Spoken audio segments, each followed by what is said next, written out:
When the water in your hot tub is green, then start by checking the basics. First the pH level, and then the sanitizer level. In most cases, you'll find that at least one of these two is not correct. When the pH level is off, most sanitizers won't work properly.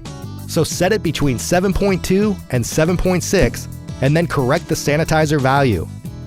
Run the pumps for a bit and wait a little while. The problem will most likely be solved. At the right pH levels, don't be afraid to use a bit more sanitizer than usual, because there's probably some contamination that needs to be dealt with. If you want to make hot tub water soft, clear, and natural, and water maintenance easy, then try O-Care Weekly Spa Care, and let us help you fix your water maintenance problem by downloading our free O-Care app.